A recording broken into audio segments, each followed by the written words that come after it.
A sick hedgehog is a big issue to deal with. Okay.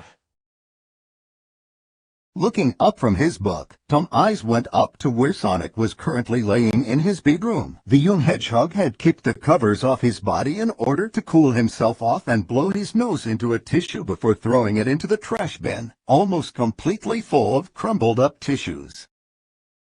As he cawed again as he looked at Tom from where he lay, he raised his arms. They shook slightly as they reached for him. Tom. He whined, his voice sounding congested. Yes, Sonic. I think I'm dying. He groaned as he let his hands fall onto the bed. Closing his book, he set it down on the ground and faced Sonic's bed. I'm killing you, I'm dying. Haven't you been sick before? Yes, but not like this. I usually have small cold, couple of sneezes, not this. He stopped mid-sentence, dizziness overcoming him and forcing him to lay back down. This is a nightmare I wouldn't give to anyone.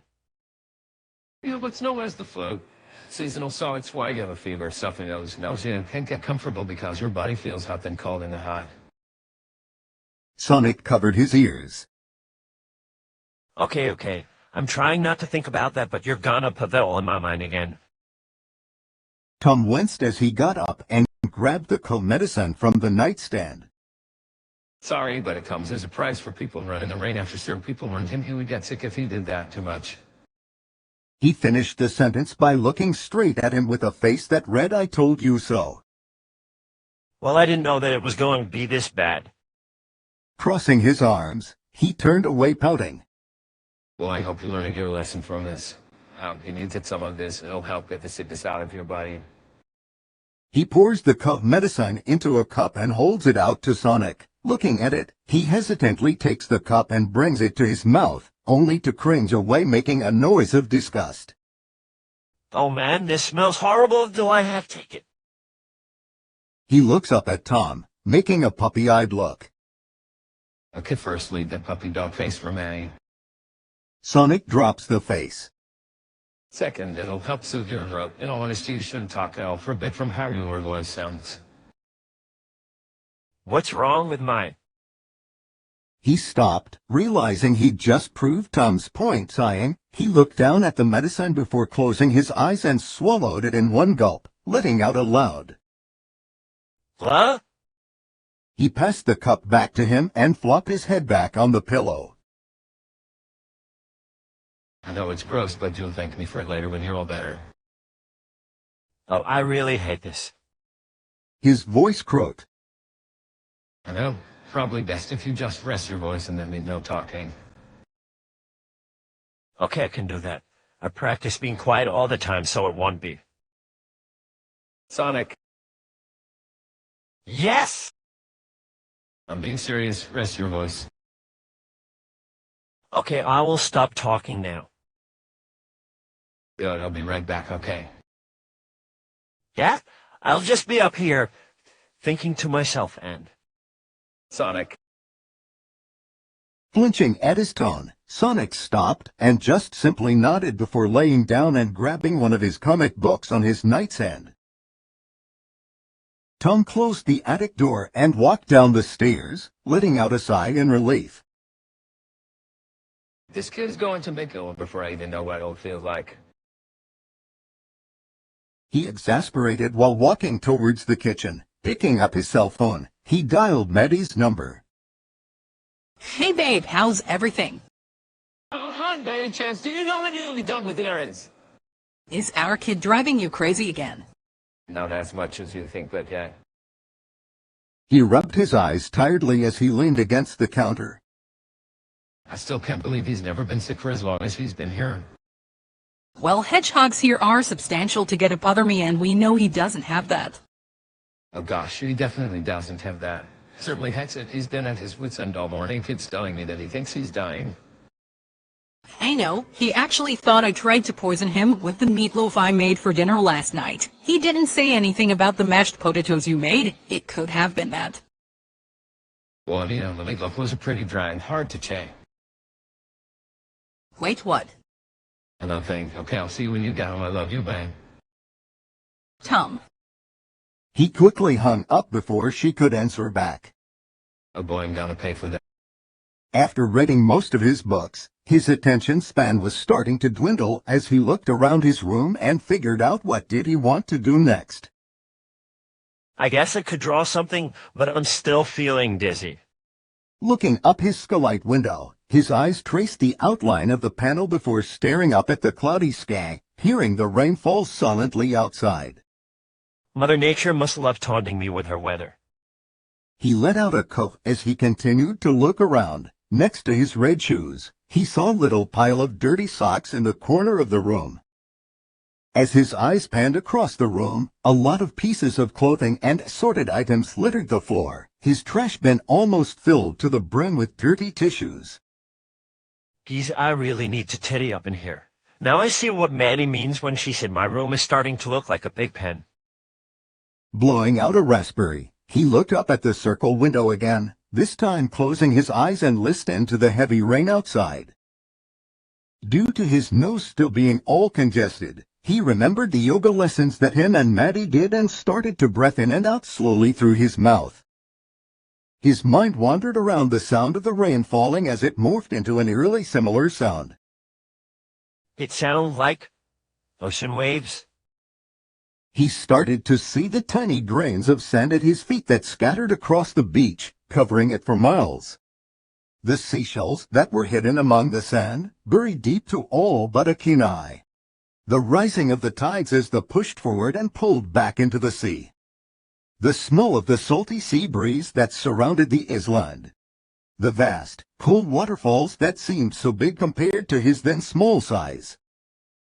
The wide canyons that he would pass by in a blur of brown and green, how brightly green the grass was and how it smelled of fresh dew and kibble, and... Wait, why am I smelling kibble? He opened his eyes to reveal Ozzy standing about 5 inches away from his face. Guy. He yelled sitting up, quickly followed by a couple of harsh guffaws. Ozzy, how'd you get up here? His voice croaked as he looked over at the ladder, which was now open. I guess Tom opened it while I was knocked out. Either that or Ozzy can open attic ladders now. Ozzy, oblivious to Sonic's condition, wagged his tail and walked over towards his race car bed, placing his head on his lap while letting out a small whine. Shaking his head, he began to stroke Ozzy's head, making his tail wag more. I don't think it's a good idea for you to be near me right now, boy. He sniffed as he let out a sad sigh. I've been placed on lockdown until further notice. Ozzy then lifted his head and sniffed his face. Oh no, don't you even think about it. He held one arm up to guard his face while using the other to try and push him off the bed. I'm not in the mood right now. Ozzy simply stared at him before jumping fully on the bed and attacking him with slobbery kisses. No, Ozzy, stop it. Bad dog. Get off. He tried to push the dog off of him, but the teen couldn't do much in his sickened state. I'm serious, Ozzy, stop. Love? Cross? Okay, you can get off now. Ozzy all but continued licking him, while burying nose into Sonic's neck, kicking his legs. Sonic laughed as he tried to shield away from the tickling sensation. Knock it off. Tom, help please. I'm being attacked with kisses. Tom's voice suddenly cut through the room. Ozzy, come on, get down. Feeling the heavy weight lift off him, Sonic sighed with relief as he saw Tom leading the retriever off the bed and motioned him to sit on the floor. He was holding a first aid kit and a new box of tissues in his arms as he sat on the bed. Thanks, I thought I was gonna die from being licked by a dog. Tom smiled sheepishly as he opened the basket. I was about to come up, but I came back down to get something, and it just came up on his own. Blowing his nose, he looked over to where Ozzy was laying. He narrowed eyes at the dog. I got my eye on you, Goldie. Ozzy gave a small bark and returned rolling over on his back. All right, now place this right under your lung. He handing over a thermometer. He places the thermometer under his Congo and laid his head back on the pillow. I'm surprised you managed to stay quiet when I was gone. You do those off when I was gone. He nodded his head as the thermometer beeped. Tom checked it as 99.8 blink on. Well, that is definitely not allergies, and you have a slight fever too. He placed his hand on Sonic's forehead. Feeling a slight warmth, the hedgehog sighed and moved his hand on top of Tom's, taking in the coolness of his hand. Look, you need to bring that down. Do you feel cold now? No, I just feel really, really hot right now. Okay, then you don't need all these blankets on you. He removed the heavy blankets on the bed, only leaving a thinner sheet. Placing the heavy blankets on the beanbag, he turned and went through the kit, pulling out a cool compress. I'm gonna get you some more water, maybe warm up some soup for you. Sonic interrupts him mid-sentence. Tom. Yeah, but... Looking over at him, his face looking slightly scared. I'm not actually dying, am I? His hoarse voice trembling. Taken aback by that comment, he furrowed his eyebrows. He sat back down near the end of the bed. Sonic, you're not dying. Your body is just trying to fight off sickness. It's why you feel the way you do. He said reassuringly. I don't know. I don't know what's happening. I'm just scared. He turned his head away, sniffling slightly. Tom couldn't tell whether it was from being upset or his stuffy nose. He grabbed his shoulder. Sonic, give me... He turned his head back towards Tom, his eyes slightly red. You'll be fine, all right? I wouldn't allow that to happen, and you definitely know that Maddie, with her vast knowledge of animals, will definitely make sure that you're safe. He let out a small laugh. Yes, she would. Just this morning, as soon as he let out a simple cough, she immediately told him to go back upstairs. So he can trust me when I tell him that you're going to get better and be fine. Maybe. Maybe. Why'd you say that? Because trusting someone's word who also talks in front of a tiny donut mascot on their car is saying a lot. What? I saw you doing that the other day near your usual post. You did. That, along with hearing you talk about how disgusting you think the meatloaf that Maddie makes are. He finishes with a coy smile. Tom stared at him, flabbergasted. Oh my gosh. He groaned, putting his head in the palm of his hand. Relax, I won't tell her. I still think she poisoned it, though. I mean, come on, you gotta admit, it tastes pretty nasty, right? Yes, it tastes worse than dirt, and I've tasted dirt before. Or take it easy. Remember, she still doesn't have to know that. The two stopped talking as they heard the front door open.